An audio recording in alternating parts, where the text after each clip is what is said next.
Trencavel, vous avez un vers dans le Parsifal de Wolfram qui dit « Parsifal, toi dont le nom signifie qui tranche bien ». Parsifal, ça signifie le pur fou. Pur dans le sens pureté, hein. Le jeune chevalier à la fois pur et folle. Mais Trencabel, c'est qui tranche bellement. Alors là aussi, on assimile Parsifal, enfin on introduit la notion de comte ou de vicomte Trencavel qui tranche bellement dans cette histoire du Graal. Alors pour Wolfram, qu'est-ce que le Graal? Alors lui, il remonte. Alors, excusez-moi, à la tradition de Zoroastre. Je voulais juste, excusez-moi, Jean Blum, excusez-moi, je suis vraiment désolé, mais par rapport à ce que vous venez de dire, je voulais juste mettre une parenthèse.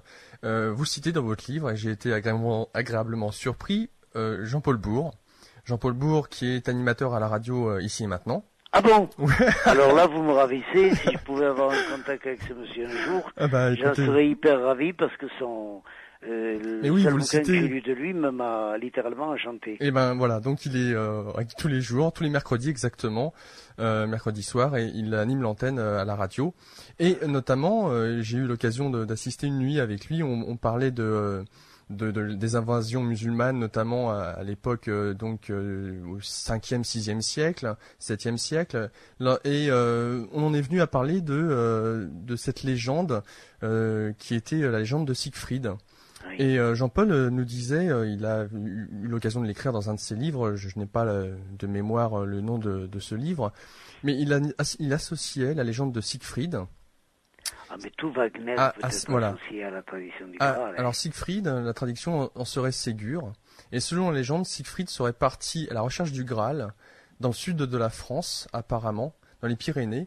Et c'est là où Jean-Paul Bourg fait la relation avec le mont Ségur, le Montségur, Montségur. Je vous signale quand même qu'un auteur français, un compositeur français, bien moins connu que Wagner, a écrit un Sigurd, c'est le même, si vous voulez, avec un nom francisé. Et là aussi, il est question de la quête du Graal. Hein. Mais vous savez qu'il y a le mot légende, il y a des souvenirs à vérifier ici qui montrent Richard Wagner passant une nuit dans une maison du gros village où j'habite qui s'appelle Quillan, qui est à 50 km au sud de Carcassonne. Wagner serait venu dans cette région, hein, ce qui authentifierait un peu l'idée que pour lui, Montségur est peut-être le temple du Graal. Maintenant, il faut dire à contrario que la description qu'il donne du temple du Graal ne correspond pas du tout à celle du château de Montségur.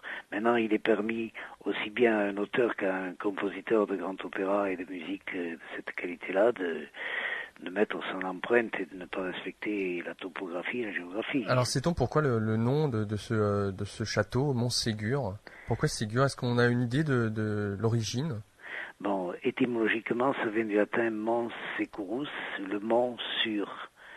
Le mont imprenable. Maintenant, en torturant les étymologies grecques, on peut aller chercher aussi le mont du soleil, mais ça c'est vraiment torturer les étymologies. Mons Securus, ça paraît à peu près évident, c'est le mont sûr dans le sens imprenable, et l'histoire a montré que c'était pas vrai. Oui, d'accord. Donc pour revenir à cette légende du Graal, le Graal serait éventuellement cette émeraude. Alors pour Wolfram, il reprend la tradition masdéenne. Le masdéisme, c'est la religion que Zoroastre avait réanimée, si on peut dire, 5 siècles à peu près, en Iran, avant notre ère. Hein. Alors qu'est-ce que c'est? C'est un dualisme de nouveau, et l'on voit le démiurge. Là, c'est pas Lucifer, c'est Ahriman, mais enfin, bon, dans les traductions que l'on fait, ça redevient Lucifer. Il faut traduire, évidemment, ce sont des symboles. Hein. Perdant le contact avec le divin et perdant la couronne divine qu'il porte, et une émeraude tombe de cette couronne et vient sur terre. Et la quête du Graal, c'est la quête de cette émeraude qui porte toute la connaissance du divin et certains pouvoirs du divin. Et, si vous voulez, c'est la recherche de ce que le démon, le démiurge, portait en lui qui était divin, et dont le fait de le retrouver assure, en dernière analyse, et je crois que votre ami Jean-Paul Bourg serait peut-être d'accord avec ça, assure un contact avec ce divin. C'est vrai que Jean-Paul Bourg a écrit des choses extraordinairement intéressantes. Et nous y reviendrons, excusez-moi, dans la deuxième partie. J'aimerais qu'on finisse donc la prise de Montségur. Notamment donc, excusez-moi parce que je déborde un petit peu, je ferme les parenthèses, je me permets. Oui, non, mais parce vous avez raison. Et moi je me permets de tousser de temps en temps parce que je traîne les séquelles d'une grippe tourangelle que j'ai attrapée lors d'une conférence à Tours il y a 18 jours. Et elles sont pires que les grippes occitanes. Mais je vous en prie, c'est pas grave, on vous en tiendra pas à rigueur. Donc, alors effectivement, les Cathares désirent rendre cette forteresse le 14 mars, donc une fois qu'ils auraient fêté le solstice du printemps. C'est une hypothèse, mais qui est crédible. On suppose donc fortement. Oui. Et effectivement, alors il se passe quelque chose donc à la veille de rendre. Alors voilà ce qui se passe. Il se passe que 4 revêtus font quelque chose d'extraordinaire en ce sens que ils vont partir en emportant un trésor. Mais alors là, c'est pas un trésor matériel, pour des raisons que je vous ai déjà évoquées. Quelque chose de matériel avait été évacué aux alentours de la Noël, c'est-à-dire 2 mois et demi avant. D'autre part, ils n'étaient jamais riches. On les voit dans les derniers jours donner à ceux qui allaient survivre quelques sous melgoriens, des vêtements pas trop usés. Bon, c'est pas du tout un trésor matériel. Alors cela, d'une part, ils enfreignent un engagement du Consolamentum qui est de ne jamais mentir, et ils avaient promis au moment où on leur accorde l'armistice de ne pas chercher à fuir. Or, probablement sur ordre du patriarche, ils fuient. Alors ils fuient en emportant quelque chose qui ne devait en aucun cas tomber entre les mains des assaillants et qui devait être mis à l'abri. C'est là que vient la tradition du Graal cathare. C'est là que certains voudraient que ces 4 revêtus qui s'appellent Amiel Écart, Hugo Poitevin et X, qui était peut-être une femme d'ailleurs, quoique pour des exercices pareils, je suis pas en train de mettre en doute l'égalité homme-femme, mais enfin, pour qui connaît les sentiers, c'est dur. Une certaine tradition qui est née dans des cercles catharisants, ça n'avait rien d'une secte, c'était des sociétés d'études dirigées par M. Déodat Rocher, qui est mort à l'âge de 100 ans il y a une vingtaine d'années, avait introduit cette notion de Graal qui était venue aussi avant-guerre avec un écrivain très documenté et très poète aussi qui s'appelait Maurice Magre. Enfin, rien d'objectif ne permet de le dire. Peut-être emportait-il tout simplement des textes précisant les méthodes, le mot n'est pas joli, par lesquelles ils accédaient à la connaissance réelle du divin, on n'en sait rien. La tradition du Graal, évidemment j'en parle parce que tout le monde en parle, et dès que vous donnez une conférence là-dessus, et j'en ai 670 à mon passif, on vous pose 3 fois sur 4 à la question. Mais forcément, ça intéresse. Ça reste assez mystérieux quand même. Sûr. En tout cas, une chose est sûre, si ça a été quelque chose, ça n'a pas été une coupe contenant le sang du Christ, parce que pour eux, le sang du Christ, d'abord, ils ne croyaient pas que le Christ ait existé en tant qu'homme réellement incarné, et d'autre part, s'il y avait eu sang, eh bien, ce sang aurait été impur comme toute création démoniaque, d'une certaine façon. Démoniaque, ne pas entendre dans un sens vraiment satanique, mais pas vraiment divin.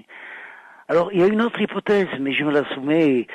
Si vos auditrices et auditeurs écoutent, ils vont penser que je suis encore un peu plus fou qu'il y a une demi-heure. Non, mais ils écoutent, c'est certain. Que je suis fou, oui, c'est probable. Il y a une autre hypothèse. Vous avez certains minéraux qui possèdent des pouvoirs tout à fait analysés, d'ailleurs qui n'ont rien de très mystérieux, de faciliter l'obtention de ces états de conscience modifiés où l'on va plus au profond. Des états qui ne sont pas de l'hypnose, mais qui facilitent la venue au grand jour d'étages de subconscience. Les noces spirituelles dont vous parlez. Voilà. La symbiose de l'ego. Alors, est-ce un objet de cette nature-là? Vous savez, le Moyen-Âge baigne aussi dans une ambiance de magie tout à fait particulière. Alors, à l'heure actuelle, la science, votre ami Jean-Paul Bourg serait d'accord, je le sais parce que je l'ai lu, la science arrive à démystifier et à traduire en termes scientifiques un certain nombre de choses qui étaient pratiquées depuis très longtemps, mais qui existait, qui était pratiqué d'autre manière, mais qui existait. Et je vous le redis, le Moyen-Âge baigne dans des hypothèses, baigne dans une ambiance de magie, c'est sûr. Et d'autre part, je voudrais mettre là une citation de Berger et Powell dans Le Matin des magiciens. À tourner le dos au fantastique, l'historien est souvent conduit à de fantastiques erreurs.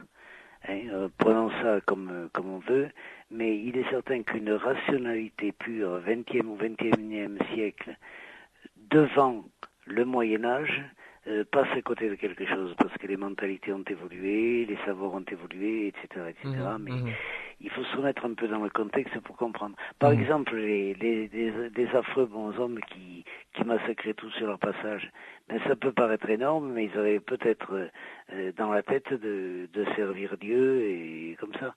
Ceux qui ont allumé le bûcher de Montségur chantaient le Veni Creator. Alors pour en finir avec le bûcher de Montségur quand même, il y avait là-haut au départ, on pense, une communauté de 180 hommes et femmes. Deux communautés séparées, mais enfin, ça fait 180. Combien sont-ils brûlés vifs le 16 mars 1944 on a souvent pensé 215. Suivant les recherches de Michel Roquebert, qui est un écrivain qui lui cherche ses sources avec une patience et une application formidable, eh bien 217. Pourquoi le plus? Parce qu'aucun n'a renoncé à sa foi, mais des soldats, des compagnes de soldats, la propre fille des châtelains, Esclarmonde de Péréia. Vous savez, Esclarmonde, c'est un beau nom, c'est celle qui éclare le monde, Esclarmundo. Celle qui éclaire le monde, c'est joli. C'est beau, ça a disparu, c'est dommage. Sa mère, Dame Corba, la femme de Ramon de Péria, demande le consolamentum des mourants. C'est pas le consolamentum d'ordination, c'est un sacrement qui est réputé leur préparer une incarnation meilleure, et meurt avec les autres. Il faut croire que les Cathares étaient quand même très charismatiques et que leur foi touchait le cœur et l'âme de beaucoup de gens. Alors après Montségur, je vous propose, Jean Blum, de faire une petite respiration musicale. Ça fait plus de 2 heures que nous dialoguons, histoire de permettre aux auditeurs, car le moment est venu, de se décontracter un petit peu. Voilà, et notamment avant d'aborder, je dirais, ce que j'appellerais moi la deuxième partie vraiment de votre livre, À la recherche des Cathares, qui est aux éditions L'Âge du Verseau, maintenant les éditions du Rocher. Oui, c'est une collection des éditions du Rocher. Oui. Il y en a 4 aux éditions du Rocher d'ailleurs. Vous voyez que même un grand éditeur s'intéresse à des choses comme ça. Vu le message, le contenu du message et vu l'éditeur aussi, cela ne m'étonne guère. Ce soir, Jean Blum est avec nous. Jean Blum qui a écrit notamment À la recherche des Cathares, livre dont nous parlons ce soir, mais pas seulement, de nombreux ouvrages concernant les Cathares, notamment du Graal au secret de la mort joyeuse. Alors donc, il est vrai que Montségur et la fin donc de ce 16 mars 1244 marque un tournant. La tête de l'hydre est effectivement coupée, du moins pour que ce soit la papauté ou pour le roi de France, enfin la reine de France. Alors qu'en est-il des restes cathares? Certaines cités subsistent? Oui, il subsiste des châteaux qui ont été restaurés, bien sûr, qui, comme je vous le disais tout à l'heure, ne sont pas vraiment des châteaux cathares. C'est-à-dire que c'était des châteaux appartenant à des seigneurs sympathisants du catharisme, qui ont accueilli chez eux des cathares vêtus ou des croyants plus ou moins persécutés. Et ces châteaux bénéficient du label cathare. Maintenant, il faut dire une chose, le catharisme a été enseveli sous les voiles de l'oubli pendant des siècles, puis des études ont été faites d'abord, des études pour des buts uniquement d'études, si je puis dire, quoi. Ça a été un journaliste de la Dépêche du Midi au début du siècle qui s'appelait Joseph Mandement. Ça a été un historien qui s'appelait Napoléon Perrat avant ça, mais alors là il était coupé de toute source. Il a écrit un roman très vibrant, très très intéressant, coupé de source quand même. Et puis il s'est constitué une société souvenir des études cathares, présidée par M. Déodat Rocher, qui était un magistrat à la retraite et un ésotériste en même temps. Il y a eu le professeur René Nelly qui a écrit des ouvrages magnifiques. Et il y a eu un film qui a déclenché une espèce de processus qui était dans la série La caméra explore le temps de Stadio Lorenzi. Ouais. Et ça a été vu par beaucoup d'auditeurs. Et là, un tournant a été pris. C'est-à-dire, je ne vais pas porter de jugement, je constate un fait. Le département de l'Aude, l'Ariège aussi, sont pas très favorisés sur un plan économique. Hein. Et les élus du département, qui ne sont pas nécessairement des fervents d'une cause et qui gèrent les intérêts économiques du pays, se sont rendus compte tout simplement que l'on pouvait gagner de l'argent avec le fait de Qatar. Alors maintenant, vous avez des circuits en terre Qatar, vous avez des coiffeurs qui s'appellent les tifs Qatar, vous avez les pompes funèbres Qatar, vous avez le steak Qatar alors qu'ils étaient végétariens, vous avez des choses comme ça. Ouais. Ce qui veut dire qu'un fait, ça, le pays Qatar aussi, hein, mais le pays Qatar n'en a pas le privilège. Si vous allez à Lourdes, c'est un lieu de recueillement, c'est aussi un lieu de commerce où les sièges sont vendus 3 fois. Si vous allez à Jérusalem, c'est la guerre. Si vous allez à Bénarès, c'est la même chose. Tous ces lieux qui ont été considérés comme, ou ces pays qui ont été considérés comme sacrés font aussi, et malheureusement, l'objet de commerce. C'est comme ça. Alors excusez-moi Jean Blum, mais nous avons un auditeur qui est avec nous. Alain, bonsoir. Oui, bonsoir monsieur. Bonsoir monsieur. Je vous entends. Vous parlez du Baphomet, c'est très intéressant. Mais le Baphomet, le grand mystère de cette affaire, il est une tête qui parlait.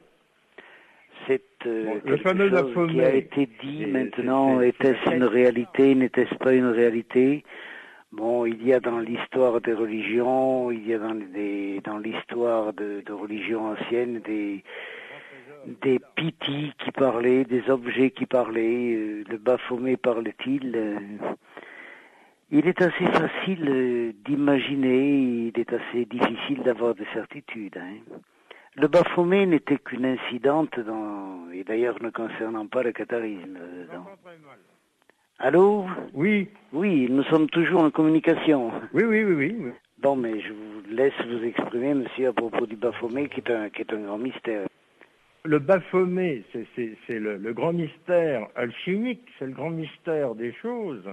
C'est la tête qui parle. Oui, voilà, il est certain. Alors, il possédait un objet mystérieux qui certainement existe toujours. Oui, nous pouvons parler d'alchimie, c'est une affaire entendue. Maintenant, il est assez hasardeux de lier l'alchimie, qui est en soi un très vaste sujet de débat, de conférences, de conversation, d'études, avec le catharisme. Tout au long du catharisme, nous ne trouverons pas de rapport direct ou indirect avec l'alchimie. Oui, maintenant, il est probable que les Templiers... Elle est la quête de l'âme et de l'homme qui, et bien d'autres l'ont dit, je dirais l'homo divinans. Là, nous sommes en train de faire une liaison qui a été amorcée par notre guide d'émission tout à l'heure entre le Baphomet et les Cathares et l'alchimie. C'est extrêmement intéressant et il est certain que nous abordons des sujets extrêmement intéressants. Nous sortons quand même du sujet de la soirée. Hein. Je partage votre intérêt pour le Baphomet et l'alchimie qui m'intéresse particulièrement.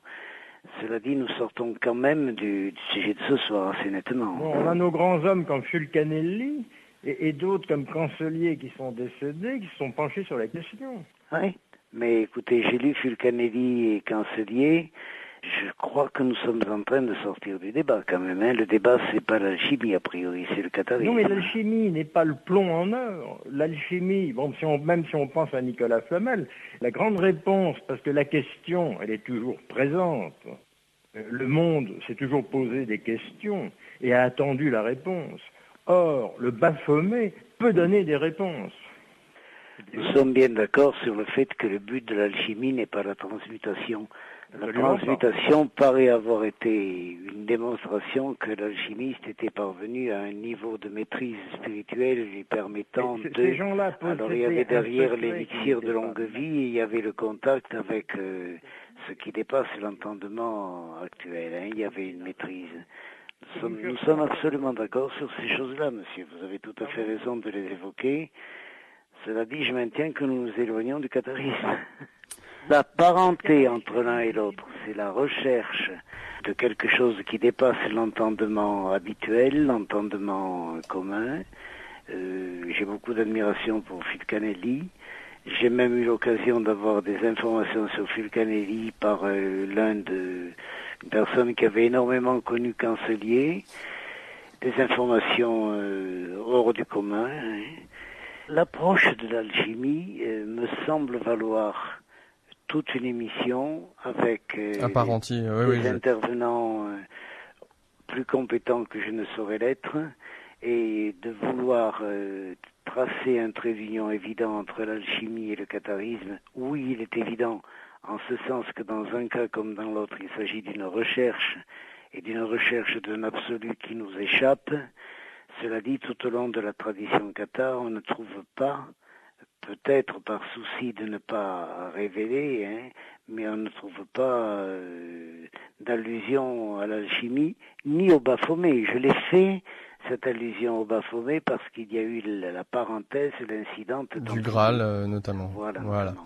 Merci Alain en tout cas d'avoir posé cette question et d'avoir fait cette allusion. Très intéressante. Donc pour en revenir, Jean Blum, notamment à ce qu'il reste à l'heure actuelle des Cathars. Donc il y a eu une résurgence du catharisme, ou du moins de cette philosophie, de cette foi, via donc cette émission de télévision qui a eu lieu, La Camera explore le temps. Donc un film de Stelio Lorenzi qui a été fait donc sur ce qu'a pu être les Cathars. Oui. Et je crois qu'il était très bon d'ailleurs, vous savez, très fidèle à ce qu'on sait. Il avait dû faire l'objet de recherches sérieuses et il a eu un retentissement important. Donc malheureusement, le fait effectivement qu'il y a eu cette résurgence, il y a un côté commercial qui est venu entacher. Si vous voulez, oui. Oui, qui est venu donc entacher notamment les sites à travers le commerce et autres. Oui. Longtemps, et je crois que c'était très bien. Enfin, si vous voulez, je vous parle en tant que sympathisant très fort de la cause cathare. Je crois que c'est pas une grande découverte que de vous le dire. Hein. Mais je me compte personnellement, il faut jamais le dire ça personnellement, mais enfin, je me contentais très bien d'un catharisme interpellant quelques personnes en quête, et il y en a encore. Hein. Je connais une dame qui a maintenant pas loin de 90 ans, qui était l'épouse d'un monsieur que je considérais à la fois comme mon maître et un initiateur un peu, qui était un grand poète et qui s'appelait André Bénard. Mais cette personne-là, dans sa jeunesse, elle habite à, je sais pas, à 10-12 kilomètres de Montségur, mais une fois par semaine, elle montait là-haut en sandales, été comme hiver, dans une espèce de pèlerinage. Bon, on en pense ce que l'on veut, cela dit, c'était un signe de respect, pour elle ça comptait beaucoup.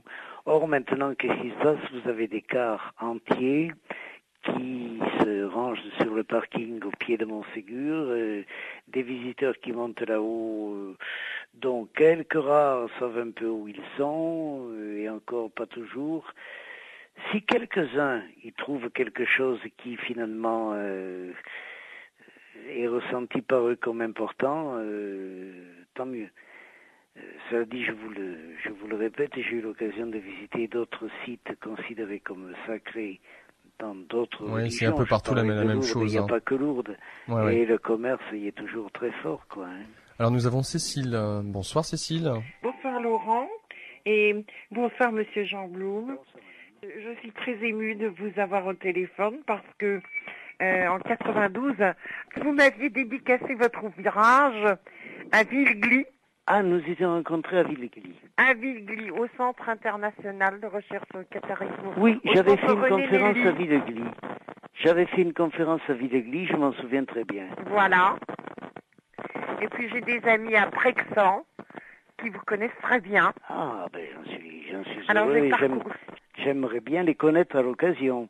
Je préfère vous dire le nom hors antenne. Ah ben si c'est possible, oui. Je connais la région comme ma poche. Je voulais demander à Monsieur Jean Blum à propos de Jean Magre, dont je connais bien l'ouvrage Le sang de Toulouse. Et qu'est-ce que sont devenues les immenses bibliothèques de Jean Magre qui ont été pillées au moment de l'invasion nazie en France? Les 4 grandes bibliothèques, je n'en sais À Toulouse. absolument rien. Ils étaient Mais ce qui est sûr, c'est que les nazis oui. s'intéressaient particulièrement au site de Montségur. Bon, mais vous parliez de nazis. Oui. Si vous voulez, les bibliothèques, les nazis ont pillé énormément de choses et pas seulement 4 bibliothèques à Toulouse. Hein.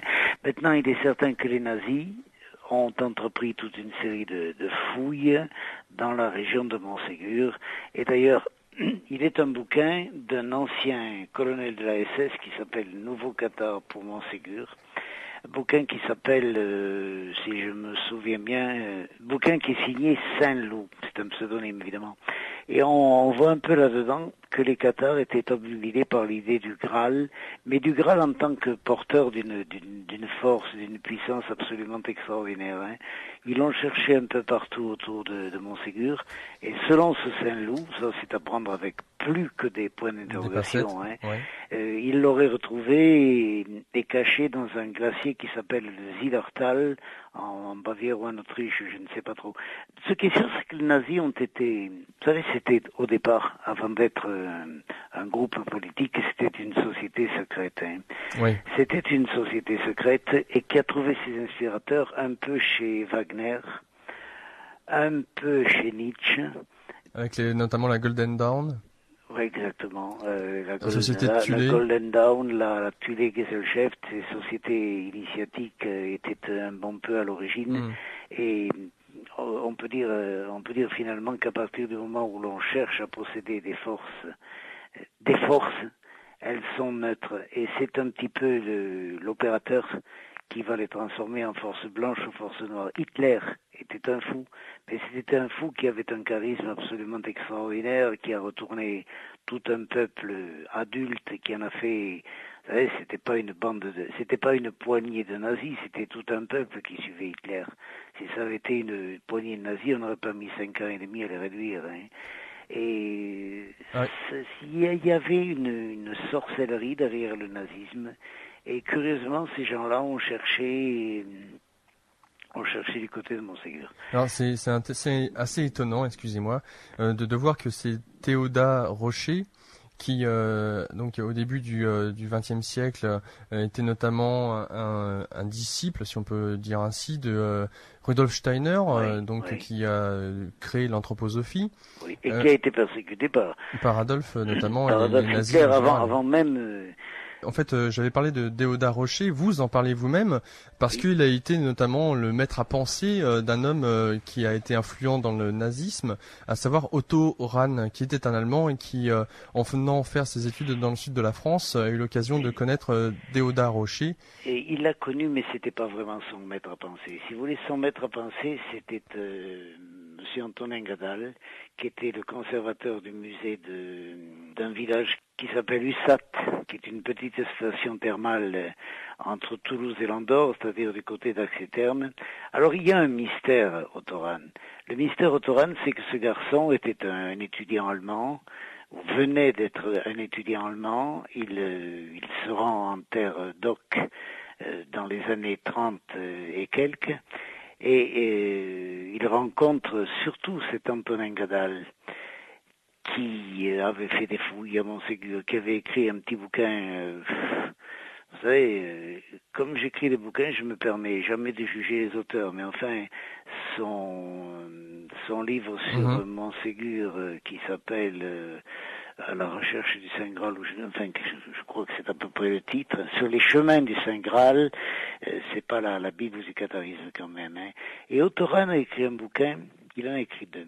Il a écrit un bouquin qui est extrêmement fervent. Bon, il ne faut pas chercher une réalité historique là-dedans, mais il a écrit un bouquin qui rend hommage au catharisme, à l'Occitanie de cette époque-là, tout à fait dans une optique quête du Graal. Hein. Ça, c'est un bouquin qui est... Les historiens le traiteront de fantaisiste quant à l'histoire, mais il est noble quant au sentiment exprimé. Et puis plus tard, il écrit un autre bouquin qui s'appelle La cour de Lucifer, et là, Otto Rahn a complètement changé. C'est-à-dire qu'il paraît imprégné d'idéologie nazie. Même le professeur René Nelly, qui l'a traduit, ne reconnaît pas l'auteur, si vous voulez, non seulement quant aux idées, mais quant au style, quant qu'un hostile, tout simplement. Hein. D'accord, ça aurait été un nom d'emprunt. Certaines unités dans un Victor Hugo, vous reconnaîtrez, vous n'irez pas confondre un Victor Hugo avec un Lamartine. Mais là, on se demande un peu pourquoi Otto Rahn. Alors, Otto Rahn semble être devenu un officier de la SS. Et c'est pas démontré, mais c'est fort possible. Maintenant, il faut bien voir qu'au début, qu'étaient les partisans d'Hitler? Au tout début, avant les crimes, les camps d'extermination et tout ça, c'était des gens qui étaient des Allemands vivant une situation extrêmement difficile avec un traité de Versailles idiot qui obligeait l'Allemagne à se venger un jour ou l'autre et qui pouvait avoir l'impression d'aider l'Allemagne à redevenir un pays digne de ce nom. Puis ça a dévié d'une façon absolument horrible. Nous savons ce qui est advenu. Et Otto Rahn, il y a deux versions. Otto Rahn, certains historiens jusqu'à il y a une vingtaine d'années le montraient désespéré de ce qu'il advenait de son pays et allant mourir en Andorra, c'est-à-dire en grève de la faim si vous voulez, sur un certain glacier de l'empereur, d'un empereur allemand. Et puis il y a une version due à un auteur de la région qui a été un homme de radio qui s'appelle M. Christian Bernadac, qui nous montre cet Otto Rahn devenant à un moment donné ambassadeur du Reich en Italie. Et donc ayant un devenir après ses œuvres littéraires, un devenir nazi à un niveau de responsabilité relativement important. On ne saura jamais la réalité. Y a-t-il homonymie? Y a-t-il réalité entre les deux? J'ai rencontré il y a longtemps des personnes beaucoup plus âgées que moi qui avaient connu cet Otto Rahn et qui le trouvaient extrêmement sympathique et pas particulièrement destiné à devenir un nazi.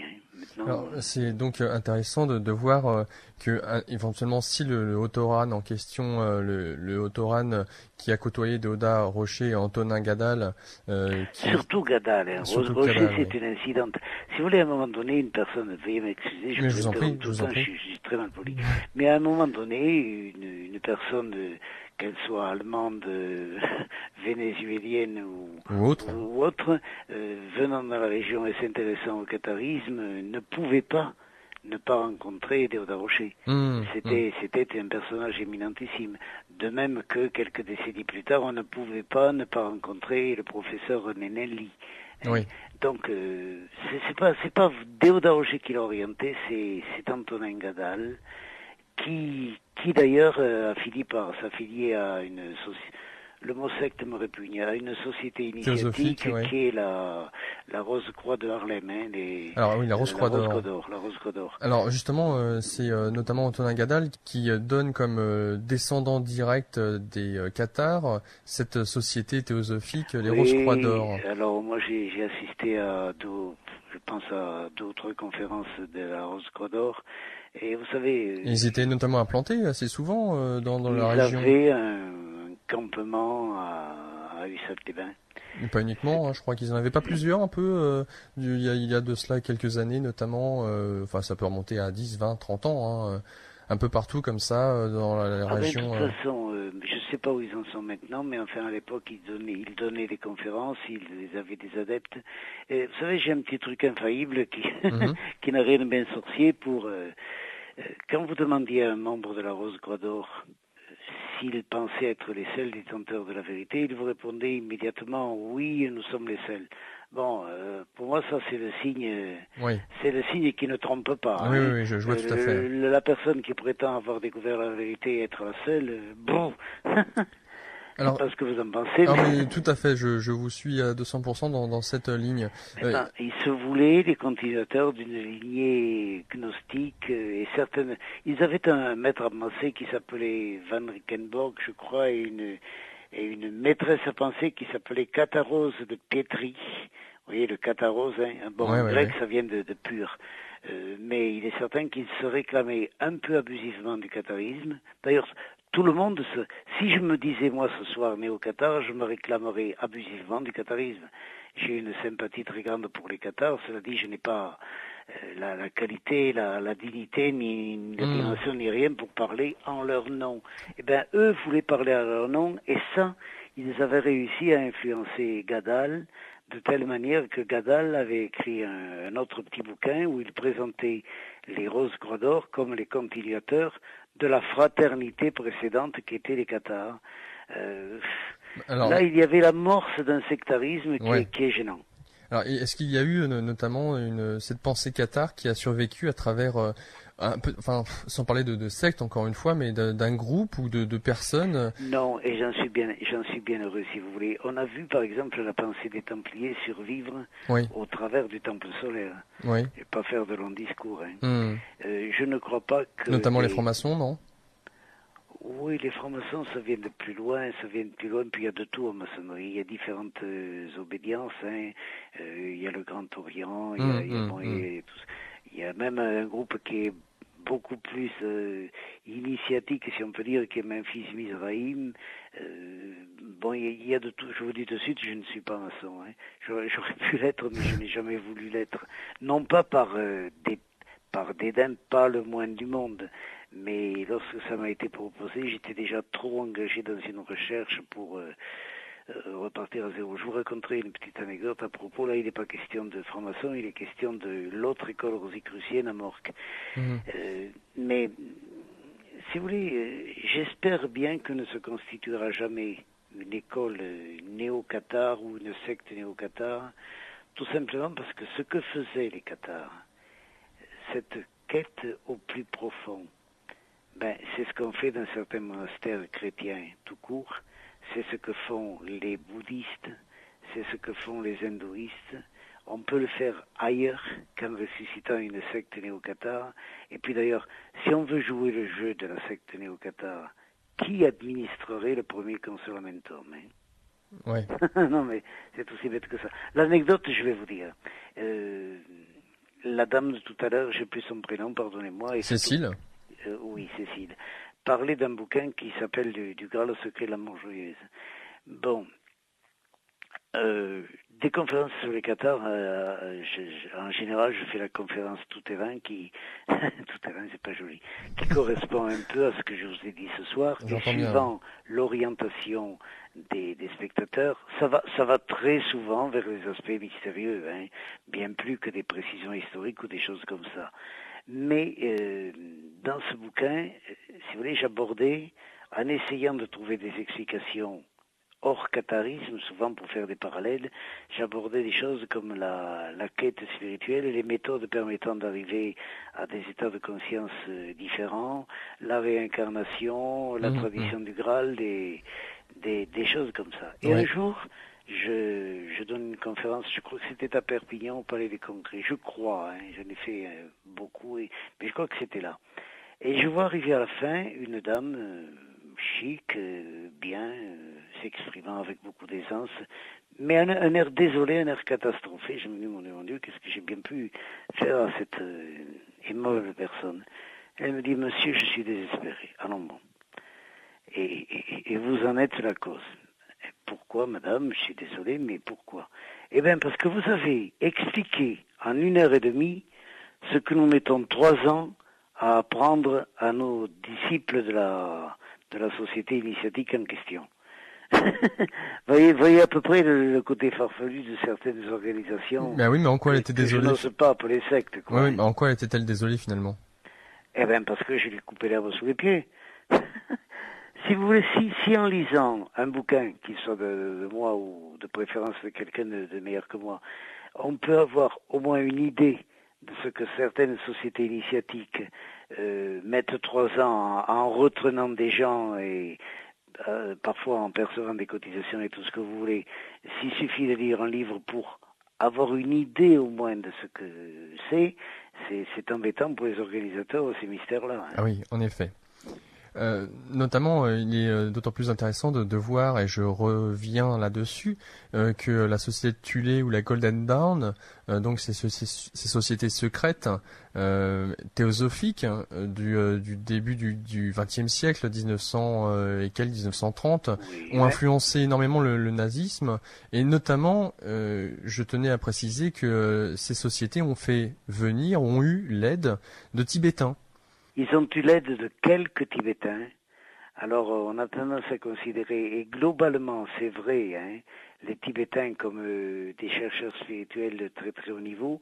Enfin, je crois que le Dalai Lama, par exemple, fera à peu près l'unanimité, même en dehors des personnes qui pensent comme lui sur un plan religieux. Seulement, voilà, je vais vous dire ce qui se passe. Il se passe que les personnes suivant une telle ascèse acquièrent, disons, au moins un charisme formidable. Le Dalai Lama a un charisme formidable. À la limite, Hitler, de l'autre côté, avait un charisme formidable.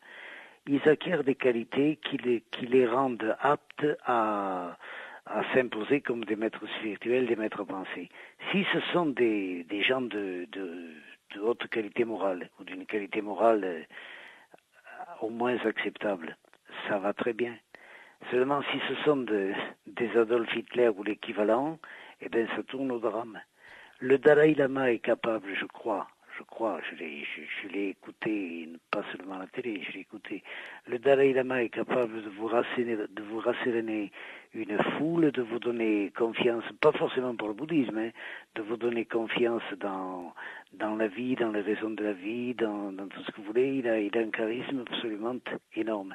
S'il l'utilisait mal, tel que l'utilisait un Hitler ou d'autres... Sans compassion. Eh ben oui. Eh bien, vous arriveriez à des catastrophes. Et c'est là où assez souvent des pratiquants de l'ésotérisme, de diverses branches de l'ésotérisme qui se rejoignent d'ailleurs, disent que la voie de droite et la voie de gauche sont singulièrement parallèles et qu'il est très facile d'aller d'une à l'autre. Ouais, de franchir le pas, ouais. Et vous parlez de Steiner. Si vous avez lu Steiner, ou toute personne qui a lu Steiner, c'est qu'il insiste d'abord, avant de proposer des méthodes initiatiques, sur cette notion de compassion, de fraternité, de voir le bien en l'autre et toutes ces choses-là. Le seul conseil qu'on puisse donner valablement à une personne qui s'intéresse à cette recherche au plus profond, c'est de cultiver en elle cette compassion et cet appel du bien. Ou alors, elle va tomber prisonnière d'un appétit de puissance, d'un appétit de pouvoir, et ça va souvent très mal. Et vous citez la Golden Dawn. Au départ, c'était pas forcément moche la Golden Dawn, mais on voit où ça a conduit. Hein. Alors donc c'est pour finalement préciser à quel point la ligne limitrophe entre le bien et le mal est facilement, comme vous venez de le dire, franchissable. Je crois, j'en ai l'impression Et notamment, vous faites une certaine réciprocité entre l'extinction de cette foi religieuse qui était le catharisme et notamment les Tibétains en leur pays qui se sont vus oppressés par la Chine. Eh bien oui, vous voyez, c'est un peu pareil. Je vous disais tout à l'heure, alors en parlant de choses beaucoup plus occidentales et en particulier chrétiennes, et para-chrétiennes pourrait-on dire à propos de la gnose, du manichéisme, du catharisme, mais je vous disais que des chercheurs spirituels sont toujours l'objet d'une persécution énorme. Eh bien, pour les Tibétains, voilà la démonstration en Asie. Ils sont envahis par les Chinois qui en l'occurrence sont un petit peu les comparables à Philippe Auguste et l'Inquisition à l'Inquisition. du XIe siècle. C'est comme ça, on dirait quand même, je ne vais pas tomber dans une espèce de pseudo-mysticisme à 3 francs 25, mais on dirait quand même que les personnes qui cherchent vraiment dans ces domaines-là font l'objet de persécutions graves, et quand c'est tout un peuple, ou une grande partie d'un peuple, là ça devient vraiment dramatique. Alors, ces choses-là sont étouffées par l'histoire. Prenez des bouquins même du niveau universitaire, vous allez voir, le catharisme est traité en 4 lignes, d'une façon... Alors, c'est pas l'université qu'on va s'instruire sur le catharisme, je veux dire. Quoi. Non, mais il est vraiment étonnant de voir que des grandes, on va les appeler philosophie, pour ma part en tout cas, que ça soit les cathars ou que ça soit les bouddhistes tibétains, se voient pourchassés par des institutions, des pays, des forces, des puissances qui ont soit envie de déterrer leurs secrets, de se les approprier, soit les exterminer par peur que les gens finalement prennent conscience d'une certaine forme de divinité en eux-mêmes qui les rendrait finalement aptes à être libres Totalement. Et je voudrais citer notamment Maurice Magret, que vous avez noté dans votre livre, que je rappelle La recherche des cathares, de Jean Blum, Maurice Magret qui était donc un si écrivain... Si vous me permettez, Magret, hein, c'est pas Magret. Oh, pardon. Il n'y a pas de... Magrin. Écrivain et poète spiritualiste, qui est auteur d'une vingtaine d'ouvrages. Je cite... La principale cause du grand massacre des Albigeois, la cause cachée mais la vraie cause, fut que le secret des sanctuaires, l'antique enseignement des mystères si jalousement gardés dans les temples du monde par toutes les confréries de prêtres, avait été révélé. Il y avait plus. Il y avait été révélé et il avait été compris. Ce qui arriva en ce temps ne s'était encore jamais vu dans l'histoire de l'univers. Pendant que les gardiens ecclésiastiques du secret balbutiaient le rituel latin de ces formules dont ils avaient perdu le sens au fond du cœur, le secret divin, par des messagers inconnus, avait été porté sur les routes du Languedoc, le long des claires eaux du Tarn et de l'Ariège. Les plus humbles hommes en avaient été éblouis, et ils avaient déposé l'épée, abandonné la charrue, pour répondre à l'appel de Dieu. Car l'univers qu'ils venaient d'entrevoir était 1000 fois plus beau que leurs horizons de vignes ou leurs vallées couvertes de forêts. Je clôt là cette citation de Maurice Magret. Oui, Maurice Magret l'exprime en termes très choisis, très poétiques, très beaux, mais c'est ça finalement. Hein. Je ne sais pas si tous les chercheurs avaient contemplé, avaient vécu l'expérience spirituelle leur permettant de comprendre au plus profond d'eux-mêmes la gloire divine, la beauté divine et tout ce que Magret exprime. Mais ils avaient ressenti un appel, ils avaient ressenti quelque chose comme ça. Et ça, je crois que Magre, vous l'avez fort bien dit d'ailleurs en reprenant Magre, la cause secrète, c'est souvent ça. Les institutions dogmatisantes et appuyant leur puissance sur les dogmes ont très peur quand elles se voient opposer quelque chose qui ressemble à une recherche personnelle. Vous parliez de liberté tout à l'heure. L'un des bouquins de Steiner s'appelle « La philosophie de la liberté ». Et c'est un peu ça. Hein. C'est le fait de monter chacun vers un degré de liberté qui nous rende tout à fait conscients de la nécessité de chercher et un peu plus indépendants vis-à-vis des gens qui nous disent détenir la vérité. Alors on peut dire donc que la philosophie ou la religion cathare est une quête spirituelle qui invite à l'initiation. Le mot initiation, oui, seulement voilà, il s'agit encore de s'entendre sur le mot initiation et de nos jours, il a un peu mauvaise presse ou il est un peu mal compris. Initiation étymologiquement, c'est être mis au début d'un chemin, hein. C'est à rapprocher de initial, donc au début. Mais oui, ça invite à une initiation, c'est-à-dire à la recherche de quelque chose qui dort au plus profond de nous, qui est en veilleuse au plus profond de nous, et que l'intellect ne saurait nous révéler de toute façon. Hein. Ça, c'est pas particulier au Qatar, c'est particulier à personne. Les soufis de l'islam font ça. Maintenant, je ne sais pas si ça aurait été du coup de l'ayatollah Khomeini. Hein. Les religieux les plus appelés par une recherche font ça dans le monde entier. Et là, il est certain que deux périls les menacent, au moins, hein, bien peut-être d'autres. Ce que les bouddhistes appellent la grande maladie, c'est-à-dire de passer le plus clair de leur temps en état de méditation, être coupé complètement du monde extérieur et être dans quelque chose dont on ne sait pas exactement si c'est une contemplation vraie ou un rêve, hein, ou une hallucination.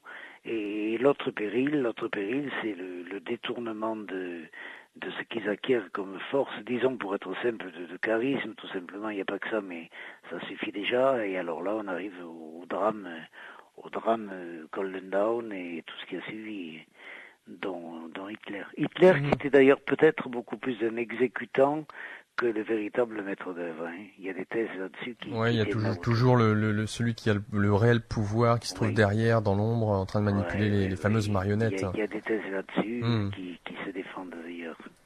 Alors, autre passage, et là je vais vous citer, que vous nous donnez dans votre livre. Tout chercheur en quête d'initiation doit constamment garder à l'esprit une évidence. Il sera tout au long de sa quête aidé par des forces blanches et, à l'inverse, des forces noires, s'efforceront sans répit de le séduire. il est probablement une conscience universelle blanche, hors d'atteinte du mal, et une conscience noire qui ne cesse de s'affronter. Et c'est en la manifestation, avec un grand M, et surtout chez l'humain, que se déroule le combat. Voilà. Donc tout ça pour dire finalement que en l'homme est voué ce dualisme que met en avant le catharisme. Alors ce dualisme, il y a deux sortes de dualisme, notamment que vous précisez dans votre ouvrage. Le dualisme absolu et le dualisme notamment que je retrouve mitigé. Je vous remercie. Vous avez vraiment lu à fond, hein. Vous faites votre travail sérieusement. Bon, si vous voulez, chez Zoroastre par exemple, hein, Zoroastre considérait que le mal avait une utilité. Alors ça reste, moi j'ai jamais très bien compris, que le mal avait une utilité, c'est-à-dire qu'il s'agissait de le vaincre et qu'il était lui-même originaire du Dieu de toute bonté et qu'il servait donc à quelque chose. J'arrive mal à comprendre comment on puisse créer un mal pour le vaincre. Cela dit, je ne comprends pas grand-chose. Je vois pas. Le dualisme mitigé chez les cathares a été un dualisme décadent après l'époque de la grande persécution. Ouais. À l'origine, leur dualisme absolu, les deux principes ennemis, vraiment ennemis, était une espèce de, pardonnez-moi le mot, de doping. C'est-à-dire qu'ils avaient une voie à suivre et un adversaire à ne pas suivre. À changer en l'aimant, à la limite. À changer en le couvrant de compassion, mais surtout pas à suivre. Et c'est la notion de dualisme mitigé. Bon, Déodat Rocher, par exemple, en était partisan. Son dualisme cathare était steinérien et donc il était mitigé. Maintenant, moi, j'ai jamais réussi à comprendre comment on peut faire du mal la création de Dieu, en entrant dans une thèse théiste, bien sûr. Si on fait du mal la création de Dieu, à quoi bon le comprendre et à quoi bon aller vers le bien? Enfin, c'est le genre de problème que personnellement, je n'ai jamais réussi à résoudre. Je n'en résous aucun, mais l'approche dualisme vrai, nous la constatons en nous constamment, et nous sommes constamment appelés par un égoïsme et de l'autre côté par un altruisme. Dans toutes les circonstances de la vie, c'est continuel cette histoire-là, si on veut faire un peu d'introspection. Et je crois d'ailleurs que les cathares tiraient leur conception, et avant eux tous les dualistes, tiraient leur conception dualiste, non pas d'une théosophie ou d'une philosophie, mais de l'observation de leur vécu de chaque jour. Cette thèse-là a été proposée, c'est peut-être pas plus saugrenu qu'autre chose. C'est pourquoi ils demandaient à leurs croyants d'avoir conscience de ce dualisme qui se faisait en eux, ce qui leur permettait certainement par la suite d'être les fameux pneumatiques, comme vous dites, ceux qui étaient attirés par... Pas moi qui le dis, c'est les gnostiques. Oui, non, mais... moi j'évite de le dire en conférence parce que ça fait rigoler tout le monde.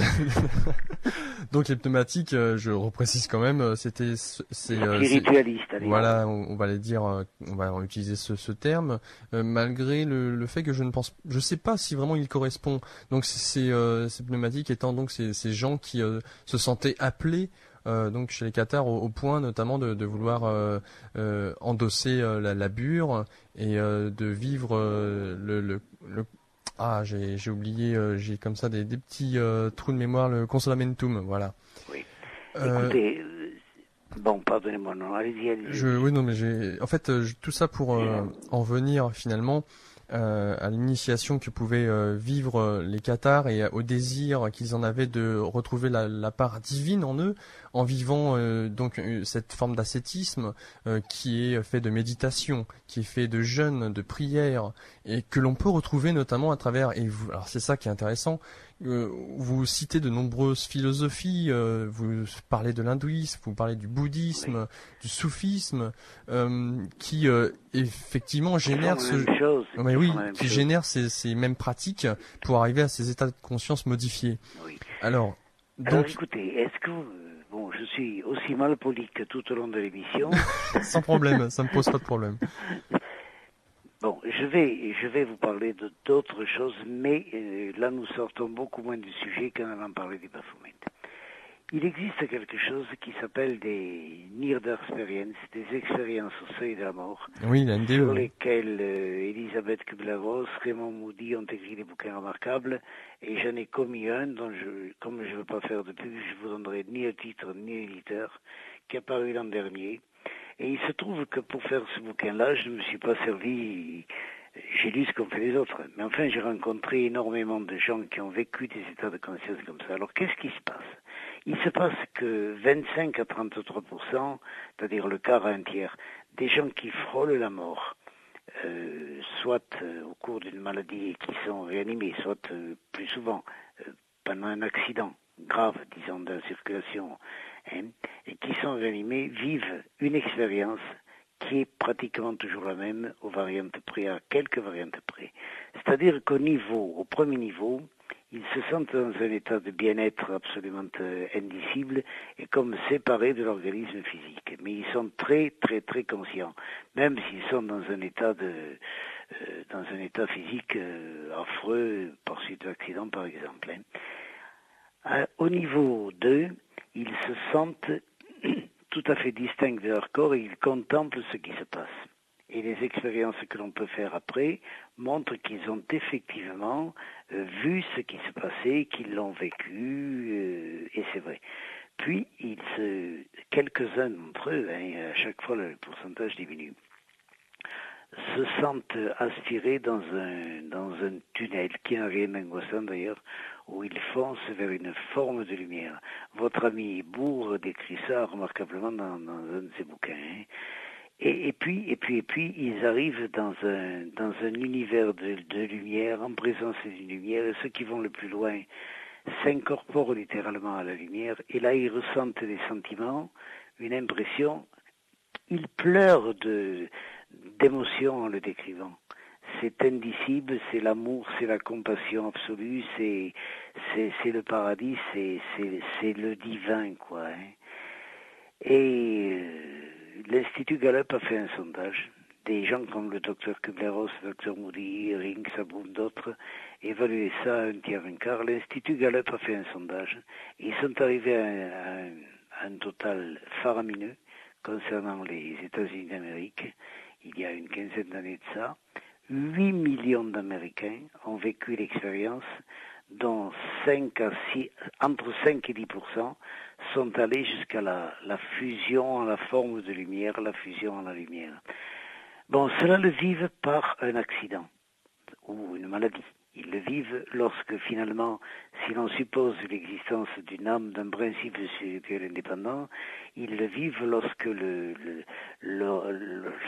lorsque l'union entre le corps et l'âme devient très difficile parce que la vie s'en va.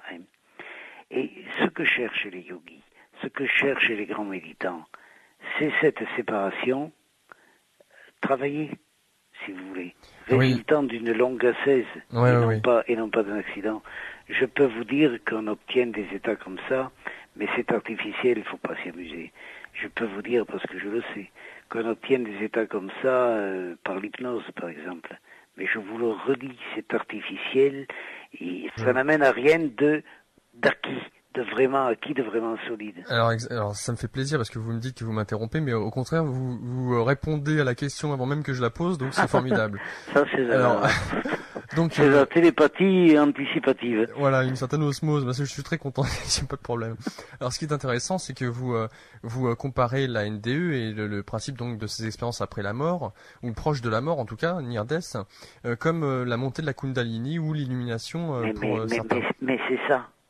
Mais c'est ça. Alors justement, comme vous venez de le préciser à l'instant, il y a effectivement différents moyens qui sont mis à la disposition des hommes pour avoir accidentellement ou à un moment bien précis de leur vie accès à cette montée de la Kundalini, à cette illumination, ne serait-ce que de l'entreapercevoir, de façon à garder en mémoire ce qui a pu être ce moment d'extase. C'est ce que font les gens qui vivent l'expérience au seuil de la mort. Et dans une montée de Kundalini vraie, en général, ils font beaucoup plus que l'apercevoir un instant. Ils gardent le contact entre eux. Vous savez, les cathares, les revêtus, lorsqu'il commettait ce qu'ils appelaient un péché contre l'esprit. Et un péché contre l'esprit, c'était pas de contrevenir à une règle courante. C'était en somme ils étaient réputés être en communication par l'équivalent d'une montée de Kundalini ou d'une ascèse comparable à une expérience de mort imminente. Ils étaient en communication avec autre chose de supérieur. Et il fallait pas, pour eux, introduire le mal là-dedans, des pensées négatives, des choses comme ça. Nous abordons, si vous voulez, des aspects qui feront sourire un nombre d'auditeurs s'il en reste, mais... Il en reste, croyez-moi. C'est un peu ça le fond du problème, hein. C'est un peu ça le fond du problème. Il y a des moyens, seulement. Avant d'entreprendre, Steiner en décrit, hein. On en pense ce qu'on veut, mais Steiner en décrit. Il ne va pas jusqu'au bout. Si vous lisez l'initiation de Steiner et que vous avez parlé de Kundalini, vous avez été le premier, il est question d'éveiller les 7 chakras. Depuis le premier qui est la Kundalini jusqu'au chakra royal qui est celui qui est situé sur le dessus de la tête au niveau de la fontanelle. Hein. Steiner, quand vous étudiez son bouquin d'initiation, vous voyez qu'il veut arriver jusqu'au 6e chakra, celui que vous avez entre les yeux un peu au-dessus de la ligne, c'est-à-dire celui de la voyance, celui de la connaissance des mondes supérieurs. D'ailleurs, c'est le sous-titre de son ouvrage, mais il ne cherche pas à arriver à l'illumination suprême des yogis avec leur kundalini ou des gens qui accidentellement frôlent la mort. Il avait certainement ses raisons de le faire. Hein. À chaque époque, peut-être le degré de connaissance peut être jugé comme différent et il ne faut pas aller trop loin, trop vite.